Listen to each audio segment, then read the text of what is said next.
lebih tua. Minhuma. Hadis ini ada dalam rawahu Muslimun, dalam Sahih Muslim, musnadan. Kalian yang anak-anak muda tak paham makna hadis. Tak paham kami Pak Ustaz. Mimpi dikasih siwak dikasihkan kepada yang lebih muda, kata malaikat Jibril kasih ke yang tua. Paham ceritanya, tapi paham rasanya nanti setelah tua. Nanti setelah tua, tiba-tiba pas pergi undangan, ada orang-orang muda karena dia pejabat, karena dia berpangkat, disalami, disuruh masuk, dan kita tak disuruh. Barulah tahu makna hadis. Oh, waktu kalian bilang oh tuh kami udah meninggal udah. Oh, begini rupanya rasanya kalau kita udah tua tapi tak dihormati orang. Kita kalau udah tua itu ingin dihormati, ingin didengar cerita kita. Makanya kalau kita ada orang tua, dengarlah orang tua. Dia cerita tentang kehebatan dia masa muda dulu. Saya nih Pak insinyur pertama yang lulus ITB di Riau. Saya nih Pak Ustadz dulu. Saya perhatikan itu. Kenapa orang tua itu selalu bercerita tentang kelebihan dia? Sebetulnya substansinya satu. Dia ingin dihormati. Itu sebenarnya. Saya sebetulnya Pak Ustadz nggak ingin dihormati saya. Saya nggak gila hormat. Tapi tolonglah hormati saya.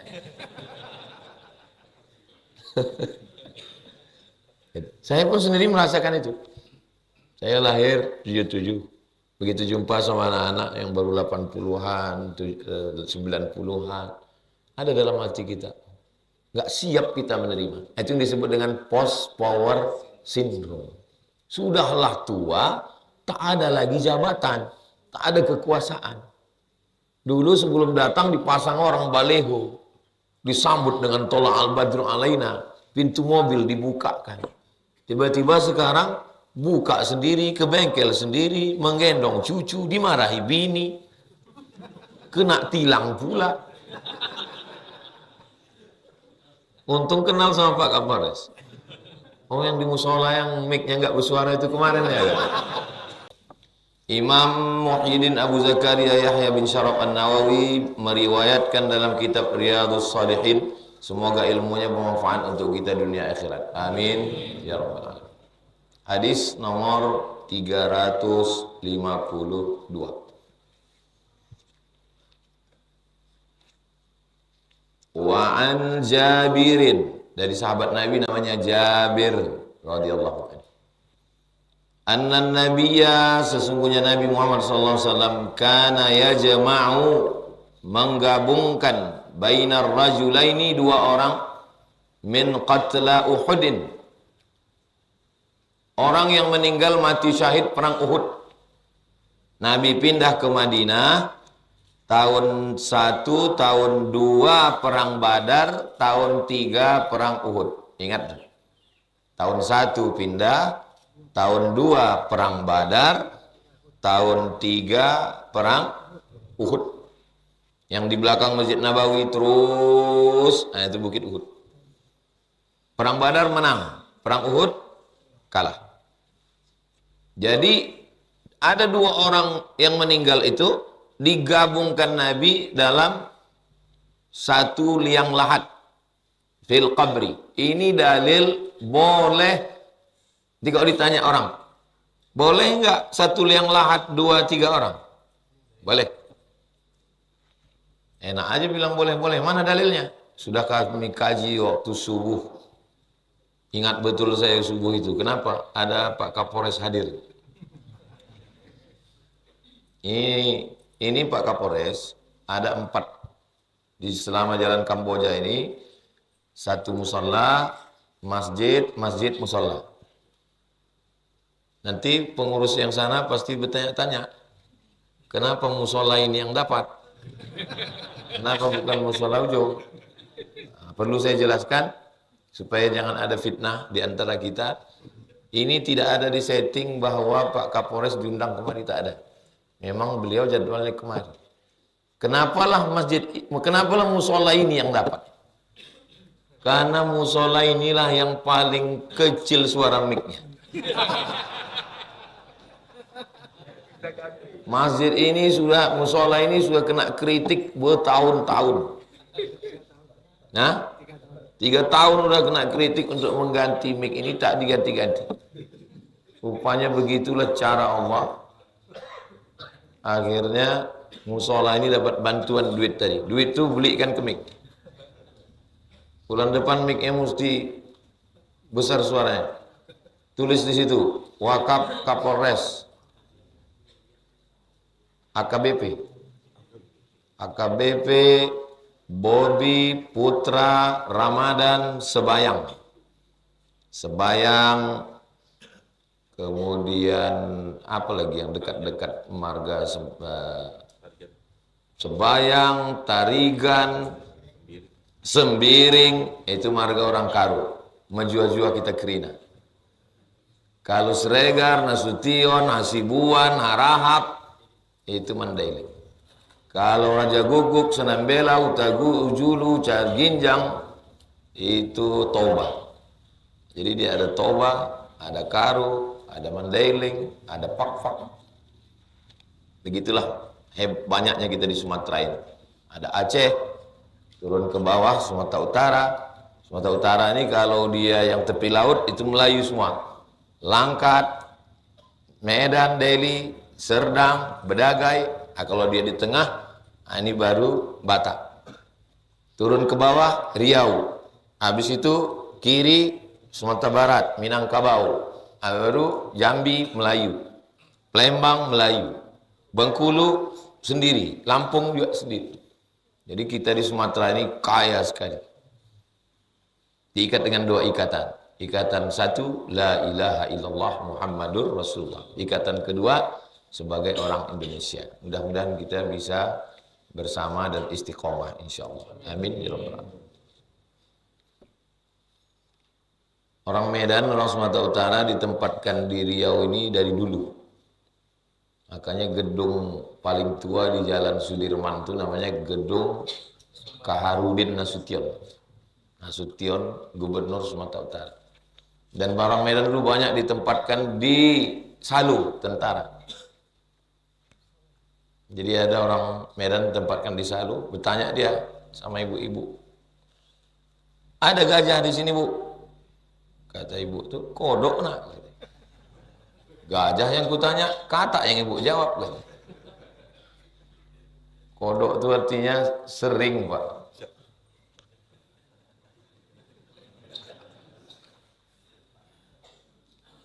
Balik ke hadis. Inilah dalil boleh dalam satu liang, 2, 3. Makanya korban perang dibuat banyak, boleh. Ada orang meninggal, suami istri. Lalu kata dia, saya mau 1 liang lahat. Boleh atau tak boleh?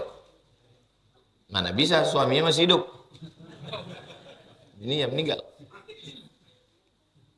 Meninggal duluan. Kemudian setelah itu meninggal pula istrinya. Lalu digali di sampingnya. Boleh. Summa yaqulu, Nabi bertanya. Apa kata Nabi? Ayyuhuma aktsaru akhdhan lil Qur'an.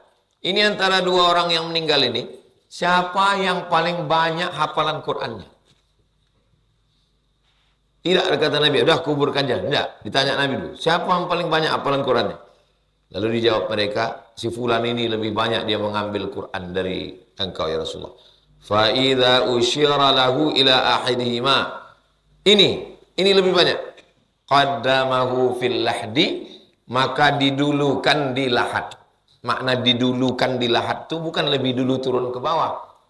Lebih ke depan menghadap kiblat. Itu makna qaddamahu. Di mana posisi jenazah? Kepalanya di utara, kalau kebetulan di Sumatera, kepalanya di utara, arah ke sana, kakinya arah ke Palembang, kepalanya arah ke Medan. Wajahnya menghadap ke kiblat. Kiblat sana.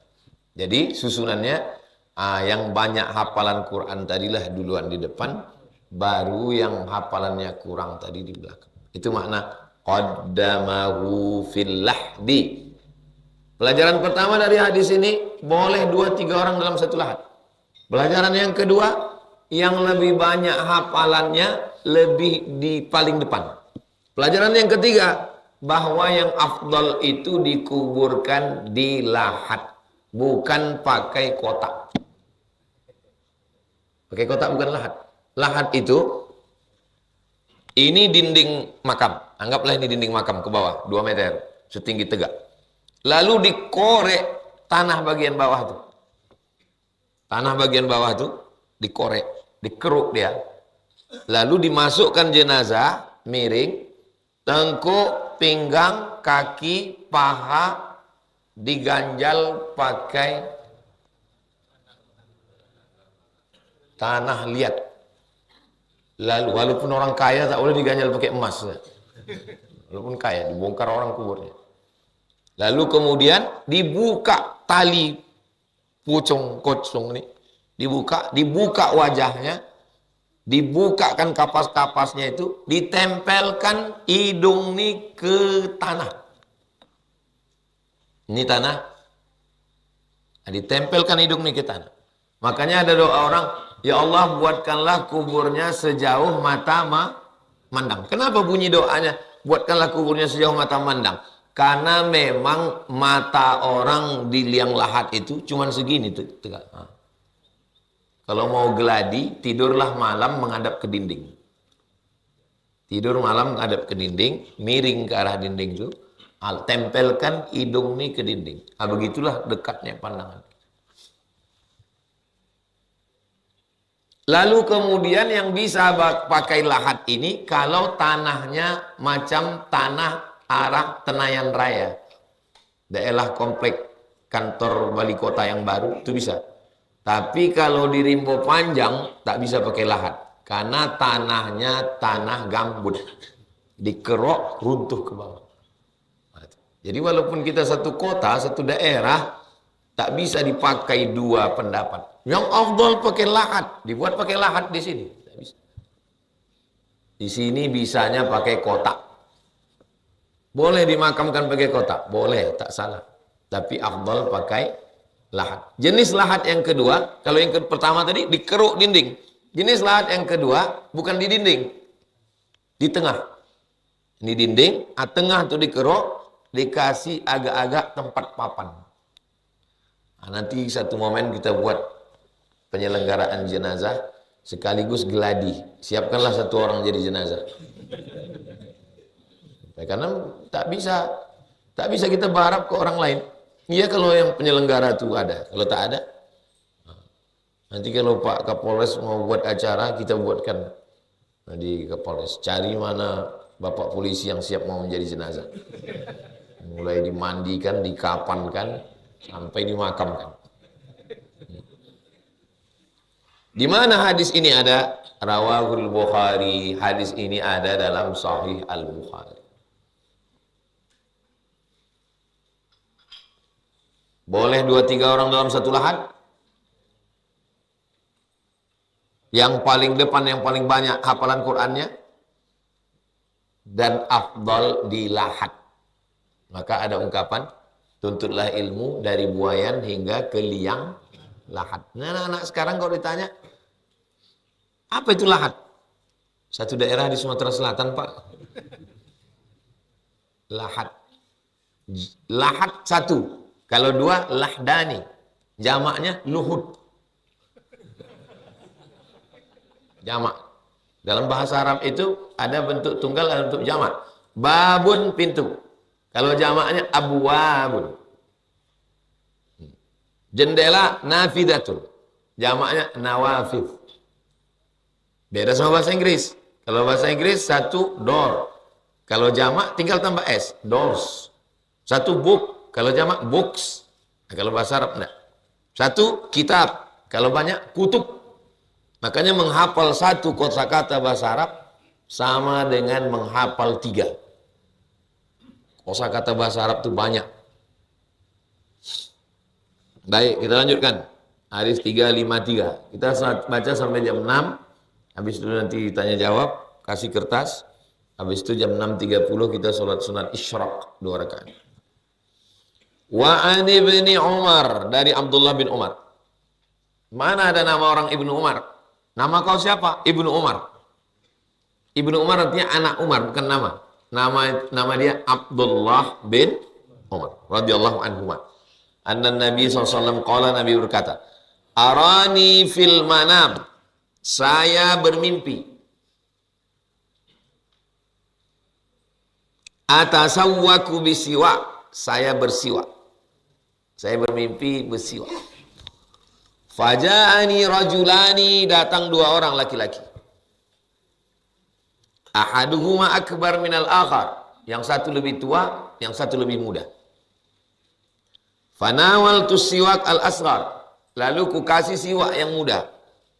Nih siwak. Siwak adalah batang kayu yang tumbuh di Arab, dipakai untuk gosok gigi karena berserabut di ujungnya. Ternyata gosok gigi pakai siwak mematikan ulat gigi, menghilangkan bau mulut. Yang sakit gigi, bau mulut, bersiwak. Saya tak bisa pakai siwak, Pak Ustadz. Saya bisanya pakai pasta. Beli pasta di toko-toko yang biasanya persediaan hadiah umroh. Beli pasta yang dari siwak, yang udah di blender. Jangan pakai pasta yang pakai deterjen.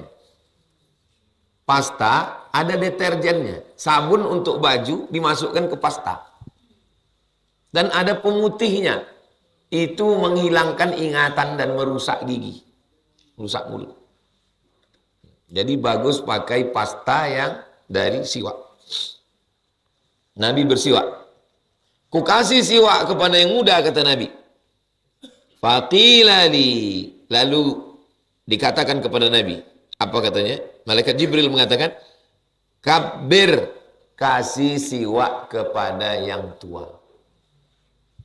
Jadi kalau ada orang tua, orang muda, pas kita mau mengasih sesuatu, kasih dulu kepada yang lebih tua, sebagai tanda penghormat. Semanapun dia lebih dulu lahir dari kita, semanapun dia lebih dulu menengok dunia ini.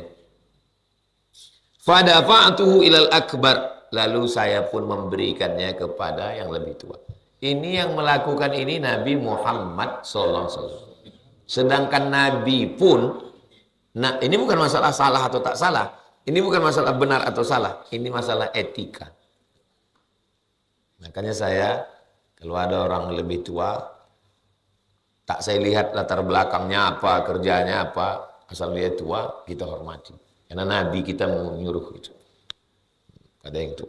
Pak Kapolres tahun berapa lahir? 84. Saya 77. Lebih tua 7 tahun. Nah, jadi tak apa-apa saya duduk di atas kursi. Semasa pun lebih tua.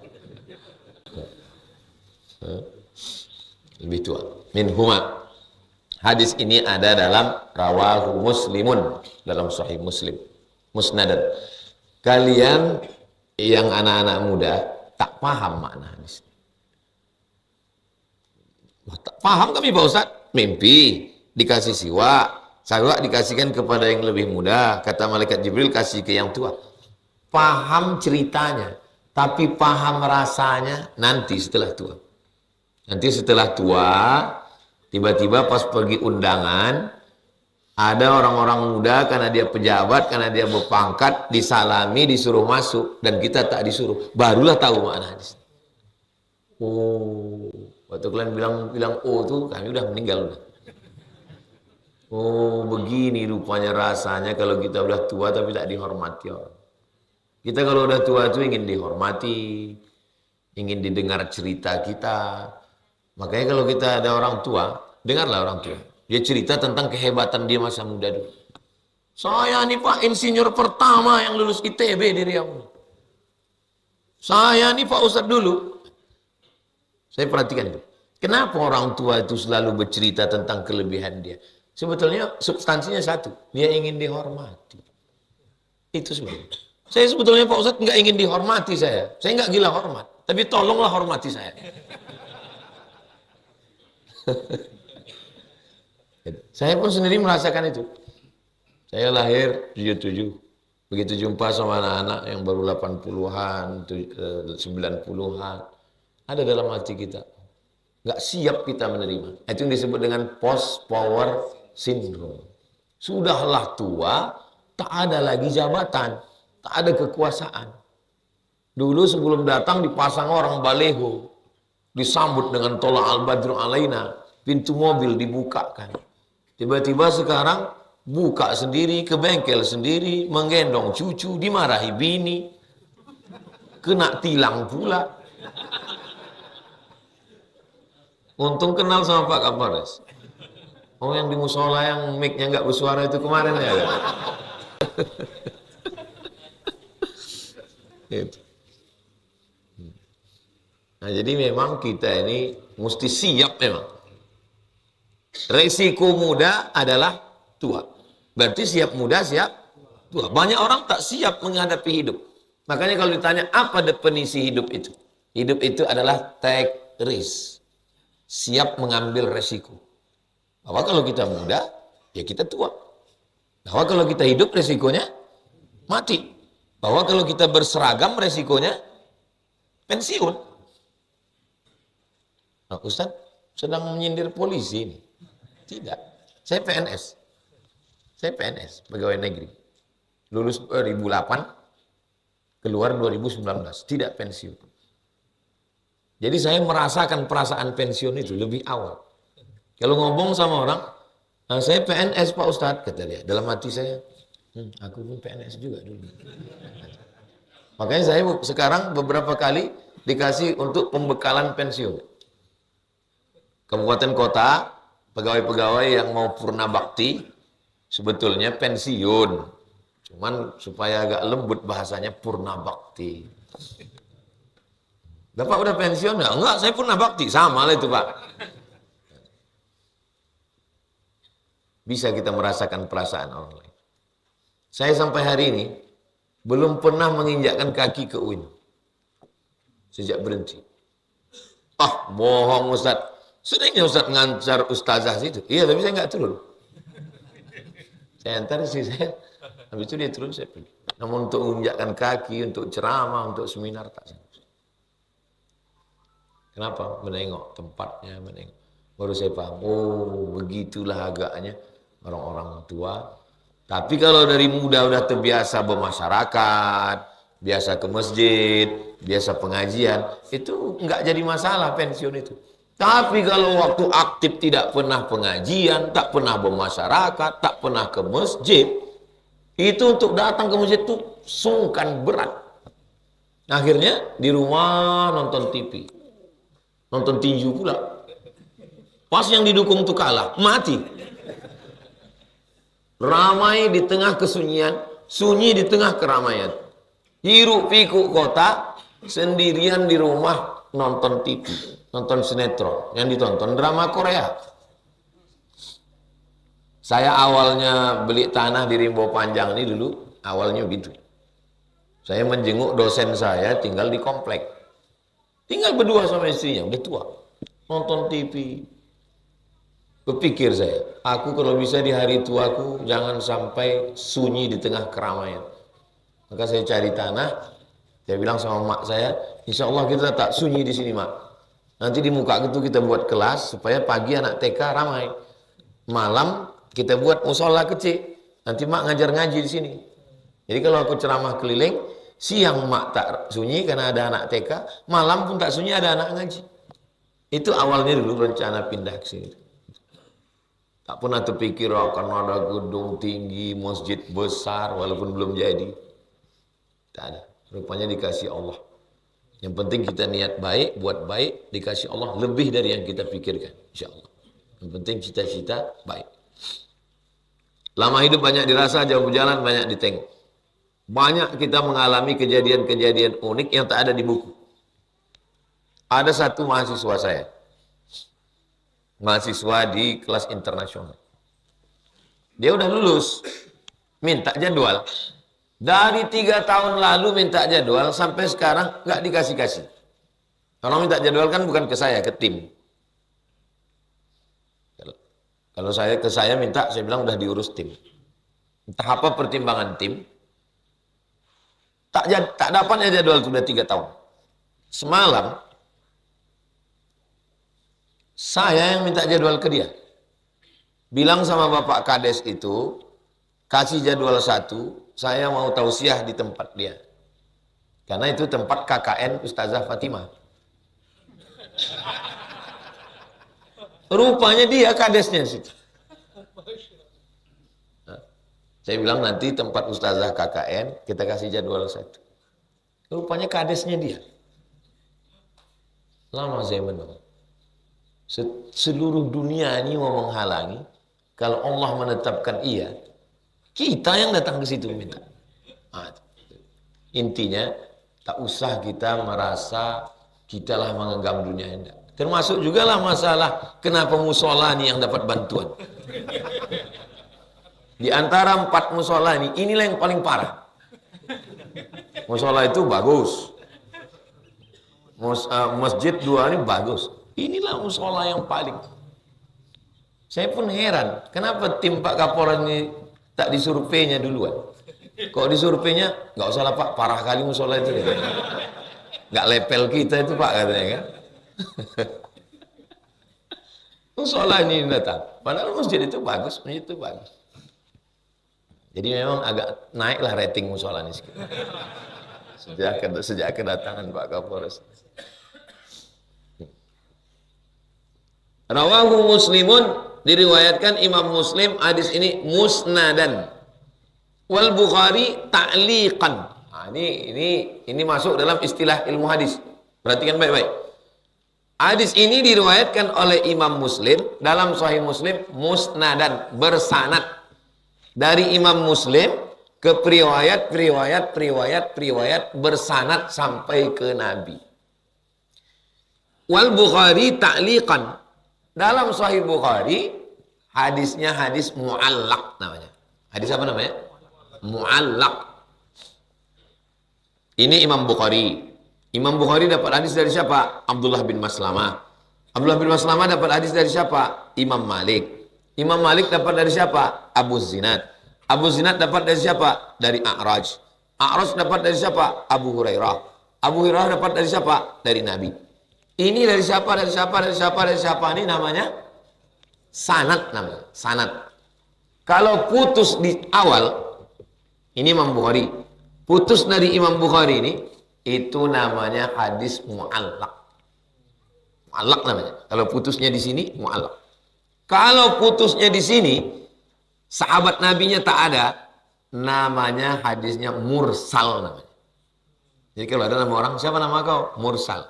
Berarti hilang sahabat. Nah, kalau dua periwayat hilang berturut-turut, mu'dal namanya. Mu'dal pakai dal. Kalau tidak antara yang tiga ini, bukan mu'allaq, bukan mursal, bukan mu'dal, munqati namanya. Hilang satu rawi, bukan di pangkal, bukan di ujung, bukan di tengah, bukan berurutan, munqati namanya. Yang bisa diingat, ingat. Yang tak ingat, tak usah paksakan. Pecah pembuluh darah nanti. Ini sekedar hanya ilmu istilah hadis. 2 SKS. 14, 16 tetap muka, potong mid semester dan UAS, tinggal 14 tetap muka. Nama mata kuliahnya, ilmu mustalah hadis. Nanti kalau ditanya orang, musnadan dengan ta'liqan, musnadan bersanad bersambung ke Nabi. Ta'liqan hadis mu'allaq putus dari Imam Bukhari ke Nabi. Oke, hadis terakhir 354. Wa an Abi Musa, dari Abu Musa. Abu Musa al-Ash'ari. Ash'ari nama suku di Yaman. Abu Musa al-Ash'ari, orang Yaman dia.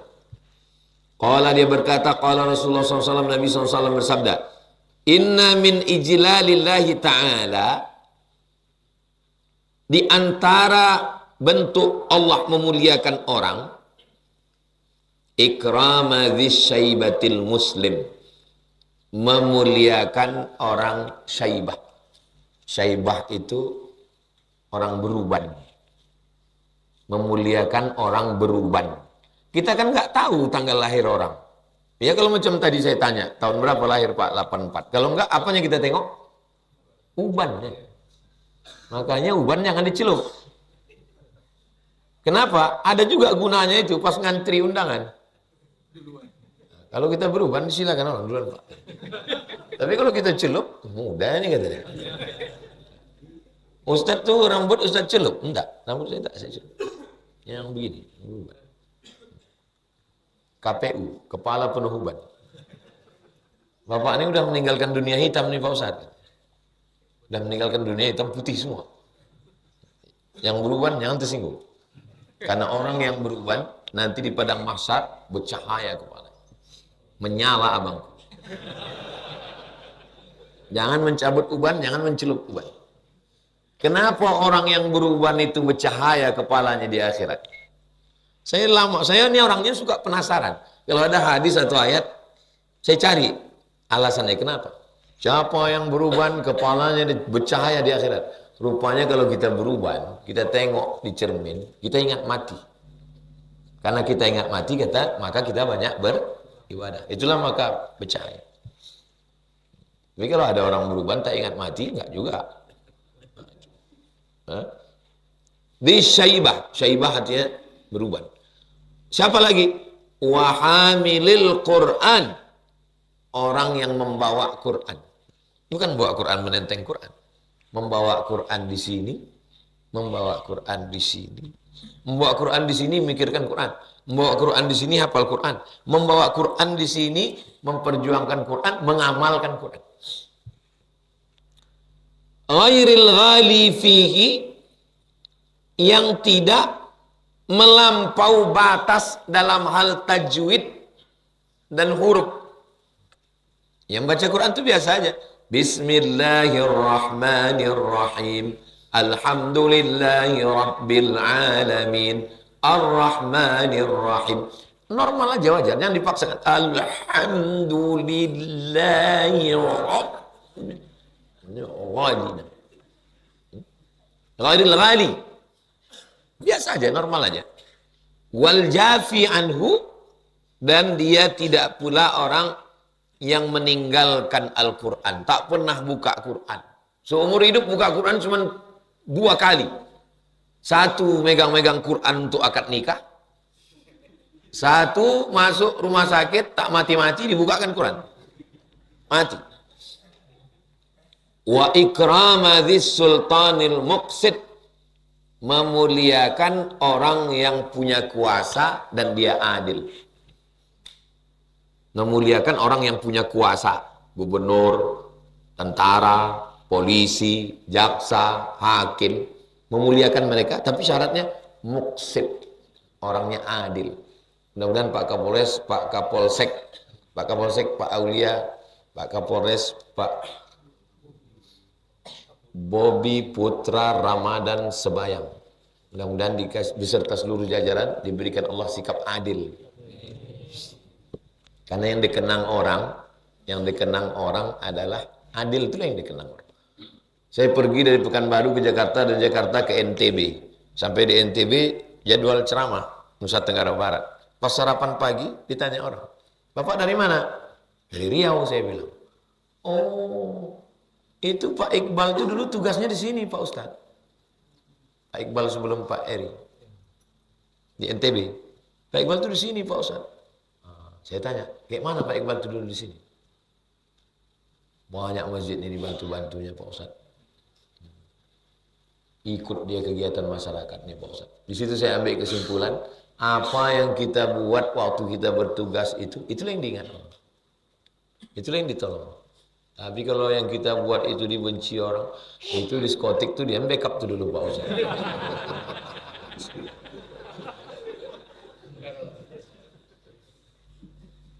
Tapi kalau kita buat, jadi kita sebetulnya punya kesempatan. Kajari, Kepala Kejaksaan Negeri, berapa kabupaten dia bisa kerja itu di seluruh. Ada dulu kepala desa mengambil tanah masyarakat bekerja sama dengan perusahaan. Jadi perusahaan ini mau mengambil tanah masyarakat, tapi biar supaya tidak dia ketahuan, dipakainya kades. Yang mau diambil ini 1 hektar, 2 hektar. Orang bukan mau cari kaya, cari makan. Datang saya ke Pak Kajari, orang Aceh. "Pak Kajari tolong masyarakat." Kata Pak Kajari, Saya nggak bisa eksekusi Pak Ustadz, tapi ngasih tahu caranya bisa. Ustadz datangi Kapolres. Saya datangi Kapolres Kampar dari Jawa. Pak Kapolres, ini ada orang kebunnya 1 hektar 2 hektar untuk makan, untuk sekolah anak, diambil kades ini. Siap Pak Ustadz, kita selesaikan. Besok pagi masuk, gol. Sekali sipak gol. Udah masuk Pak Ustadz, masuk di penjara. Kasus sawit, enggak. Kasus apa? Kasus ambulan. Pokoknya dia pernah beli ambulan desa, markup. Masuk. Jadi sebenarnya kalau mau, bisa. Tapi kalau tak mau, bisa, ini desa, enggak bisa, begitu, begini. Bisa, carikan pasal lain. Banyak pasal-pasal itu. Ya enggak dapat pasal ambulan. Pasal tutup pentil pun bisa. Apa maksud pasal tutup pentil? Kita kalau razia udah nggak dapat lagi, kan tutup pentil itu kan bisa. Ya, ini kan bisa dipakai, apa tak bisa? Asal mau. Maka selagi ada jabatan itu, selagi baju seragam masih ada, selagi pistol masih besi, pakailah. Pakai. Jangan nanti sudah pistol air, baru kita mau. Apa yang bisa kita lakukan Pak Ustadz? Dia bilang, Bapak mau pistol? Udah pistol air Pak Ustadz. Itu pun kadang-kadang hidup, kadang-kadang mati. Lebih sering mati pula dari hidup. Jadi selagi, itu maka semangat saya subuh nih. Karena saya tengok pistolnya masih besi lagi. Nah, sekarang saya tanya, siapalah yang dakwahnya lebih efektif dan didengar masyarakat? Ustadz apa polisi? Kalau saya keluar dari sini, ada orang main judi, laga ayam. Saya bilang, innamal khamru judi, innamal khamru khamar, wal maisir judi, wal ansab menyembelih binatang untuk berhala, wal azlam mengundi nasib, rijsun najis, min amalis syaitan, perbuatan syaitan. Nggak peduli dia, karena nggak ada efek hukumnya. Hanya orang-orang ngaji aja yang takut sama Ustaz. Tapi kalau polisi, nggak perlu dia pakai ayat. Cukup dipegangnya aja Ustaz. Ada mulai gaya, ada. Cubit ginjal klaim. Kayaknya selagi ada, pakailah. Saya pernah di Jambi, Pak Kapolsek. Berangkat dari kota Jambi, jalannya minta ampun, mobilnya pun minta ampun. Udah 3 jam nggak sampai-sampai. Saya bilang, di mananya kita mau ceramah? Sawit udah lewat, karet udah lewat, hutan udah lewat.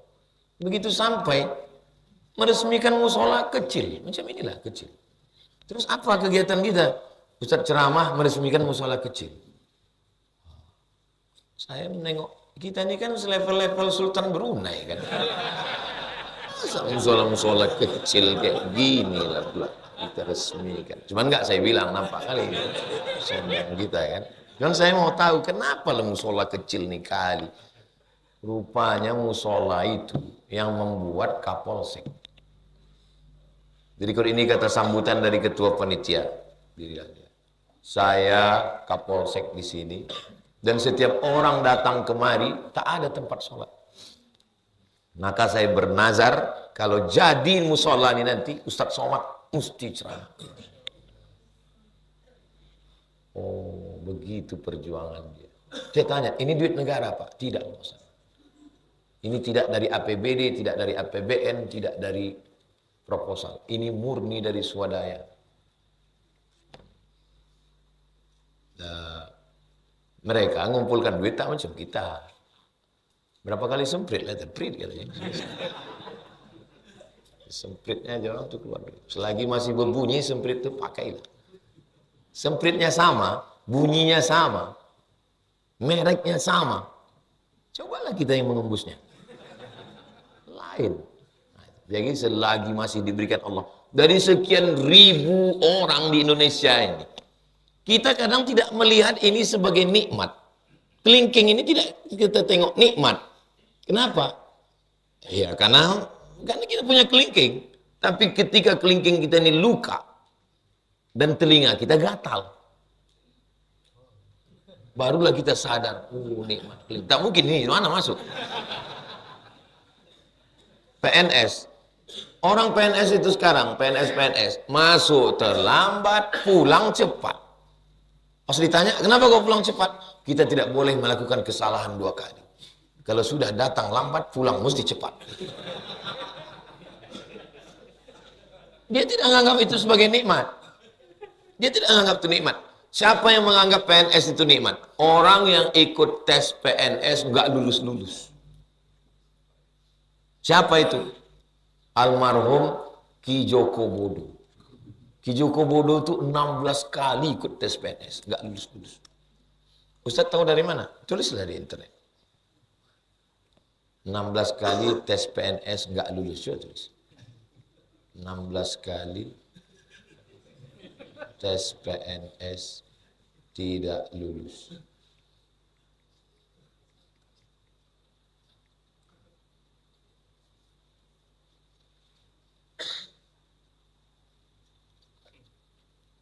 Dapat?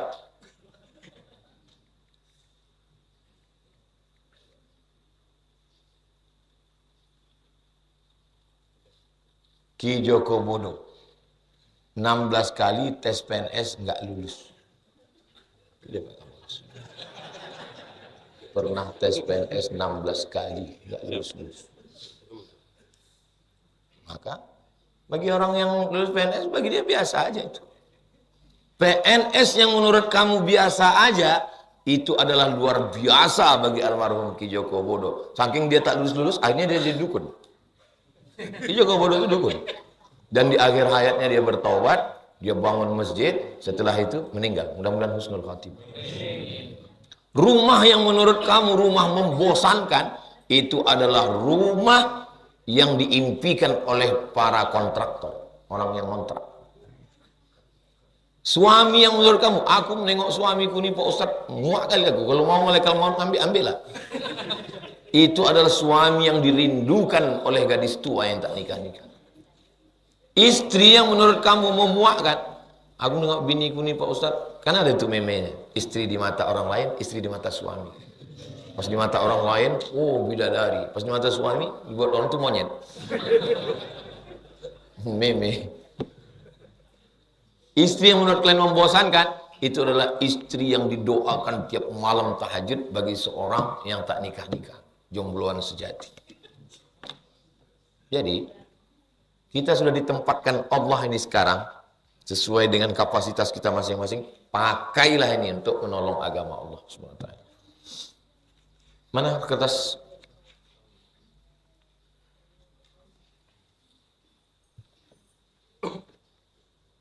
Orang meninggal, apakah boleh ditunggu keluarga yang jauh untuk datang melihat keluarganya yang meninggal, misalnya 12 jam menunggu lalu dimakamkan?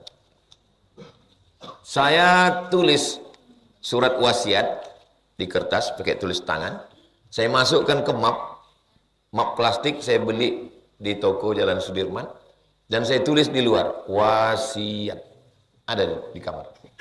Kalau aku mati, cepat mandikan, cepat kapankan, cepat kuburkan, jangan ada kata sambutan.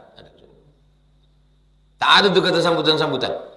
Tak ada kata sambutan dari Bapak Abdul Wahid, tak ada.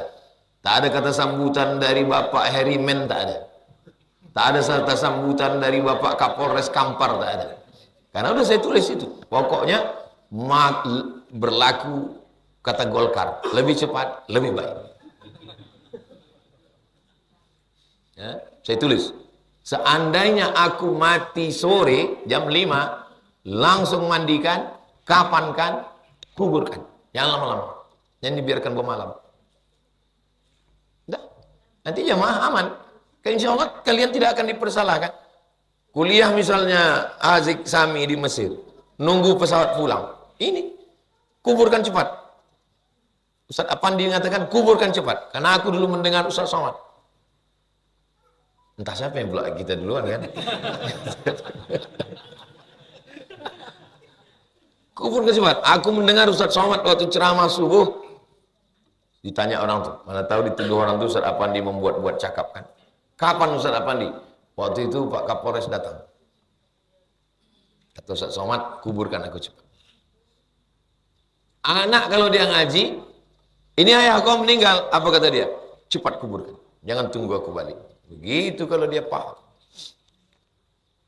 Misalnya 12 jam menunggu Pak Ustaz, kuburkan cepat. Iya tapi saya mau mencium dia. Hidup dulu tak ada kau cium. Udah meninggal baru kau cium. Banyak orang ini bersandiwara aja sekarang. Mencium pun suruhnya pula kawan hidupkan kamera. Hidupkan. Udah selesai rupanya salah picit. Mana rekamannya? Salah pula. Apa hukumnya orang yang tidak mau sholat ke masjid sedangkan rumah dia dekat dengan masjid? Nanti ujung-ujungnya dia jenazahnya kan dibawa ke masjid juga. La salata li jaril masjid illa fil masjid. Tidak sah salat orang yang dekat masjid kecuali di masjid. Makanya sahabat Nabi yang buta namanya Abdullah bin Umi Maktum minta izin supaya salat di rumah, kata Nabi enggak. Atas ma'un nida, kau dengar suara azan? Iya, datang ke masjid. Datang ke masjid. Bagaimana sebaiknya orang bekerja ketika masuk dengan sogok tapi ingin hijrah dan memperbaiki dirinya? Apakah harus saya dulu berangkat dari Pekanbaru ke Bangkinang dengan Ustadz John Pongkai membawa map sampai di Kementerian Agama di Bangkinang, ditulis di map saya itu angka 61. Saya tanya, Pak 61 ini apa? Uang angka 61 mendaftar. Mau jadi penyuluh. Yang lulus satu orang. Di hari yang sama tes dosen. Saya pilih dosen. Kata mak saya, kau pilih dosen. Karena kalau kau pilih S1, ijazah S2 kau untuk apa? Bagus kau masuk dosen. Dan saingannya lebih sedikit kalau dosen. Main otak mak saya. Ikut saya tes dosen. Seleksi berkas, bahasa Arab, bahasa Inggris, praktek ngajar, lulus semua. Tinggal dua wawancara. Datang kawan, ayo kita jumpai Pak Ilyas Husti, wakil rektor. Dia ini orangnya pro ke alumni Timur Tengah. Biasanya kalau alumni Timur Tengah bisa lulus. Kata mak saya, jangan kau curang. Kalau misalnya nilai yang lebih tinggi saingan kau itu, gara-gara kau lobby dia kau lulus, kau zolim sama dia. Kalau memang kau lulus, lulus. Kalau memang tak lulus, rezeki tak berpintu. Jadi jangan ajarkan anak kita untuk curang. Saya lulus PNS itu murni bersih. Murni bersih karena keinginan mak saya. Buktinya setelah dia meninggal, saya keluar PNS. Asli itu doa dia itu. Saya dulu pulang minta, mak kita beli tanah di Kuala Cinaku. Kita buat pesantren di situ. Aku udah tak mau hirup pikuk kota ya. Kata dia, aku udah muak hidup di kampung. Aku mau di kota, aku mau kau jadi dosen. Aku mau kau orang hebat. Nah, itulah ke Pekanbaru. Suruhnya ikut tes dosen. Lulus. Meninggal dia bulan Maret. April Pilpres, Mei Juni keluar saya. Memang kadang kita hidup ini bukan karena doa kita, karena doa orang tua. Jadi jangan curang. Karena hasil curang itu haram. Kenapa mayit pada saat dimakamkan mengeluarkan dahak keluar dari mulut dan mengeluarkan air liur? Pertanda apa itu Pak Ustadz?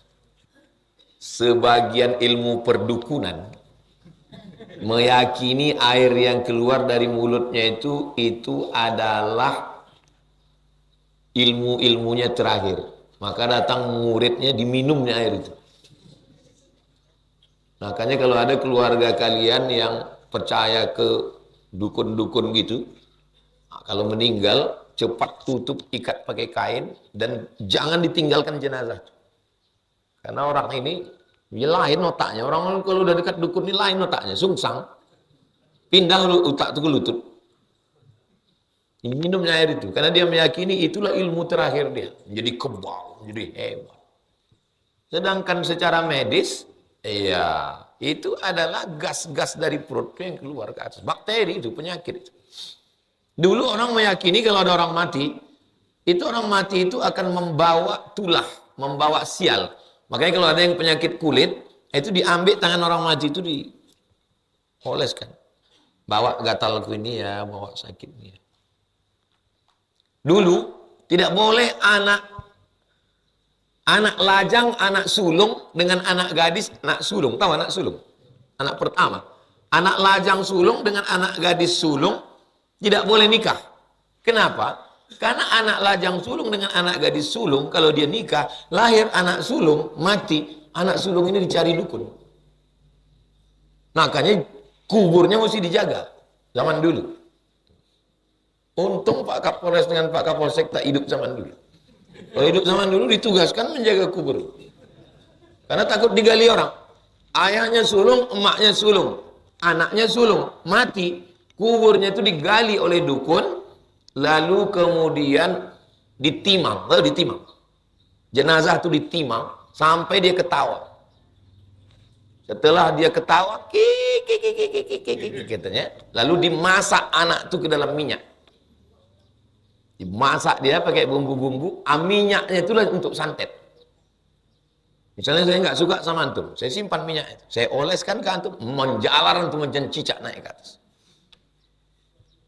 Dunia santet ini, makanya zaman dulu dukun-dukun itu dibakar, disalib, dibakar, dibunuh, dipancung. Razia dukun dulu pada masa Renaissance abad ke-15.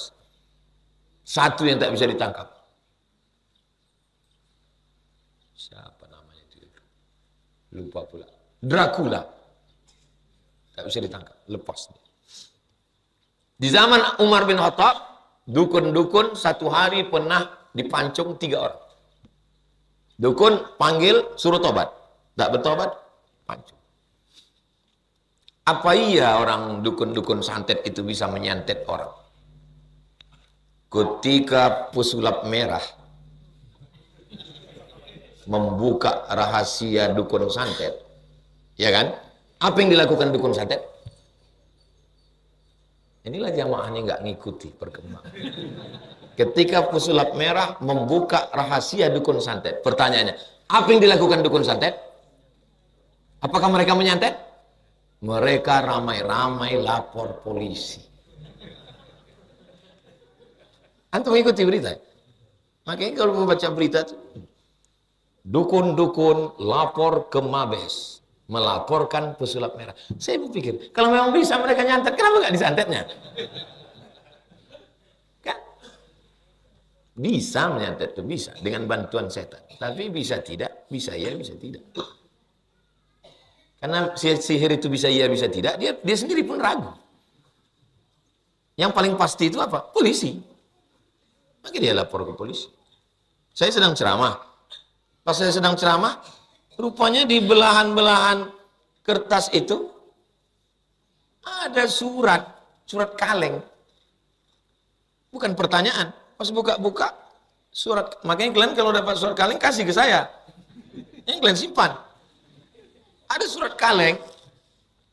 Aku istri Imam Mahdi katanya. Di Kabupaten Kampar. Tolong selamatkan aku Pak Ustadz.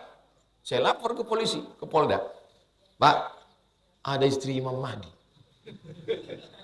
Ditelusuri sama Intel Polda, rupanya istrinya di Kampar ada, di Bangkinang ada, di Pekanbaru ada. Saya bilang, tangkap ini Pak. Akhirnya dikejar dari Riau, tertangkap di perbatasan Sumatera Utara Aceh. Jadi polisi yang paling hebat di dunia ini adalah polisi dari Riau yang bisa menangkap Imam Mahdi. Ditangkap, dibawa ke Polda. Saya izin, Ustaz mau apa? Saya bilang tolong izin saya Pak. Pak Polda, permintaan saya nggak banyak, saya satu aja. Apa permintaan Ustaz? Izinkan aku masuk ke ruangannya, mau ku hantam dia. Ku pecahkan kepalanya. Aku kalau nggak jumpa, aku nggak puas aku ini. Gak puas saya kalau dia cuma tangkap. Mau ku muncungnya itu, mau ku sipakkan telurnya di sana. Untuk permintaan yang satu ini tak bisa Pak Ustaz. Ustaz minta apapun bisa, tapi untuk ini tak bisa. Itulah salah satu kekesalan saya sama Polda. Kasihnya saya.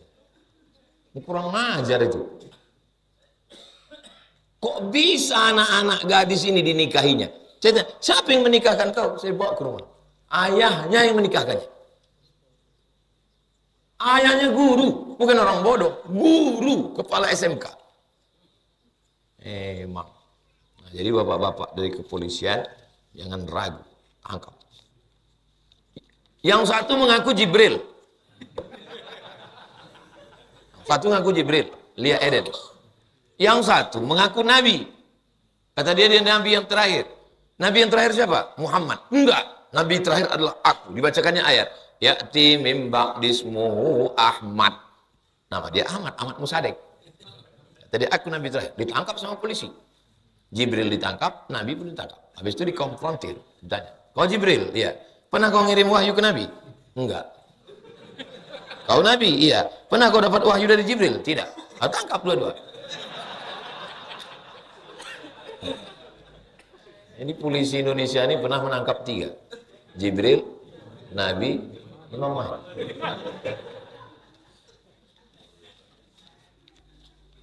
Tapi orang-orang begini ini tidak bisa selesaikan dengan pistol.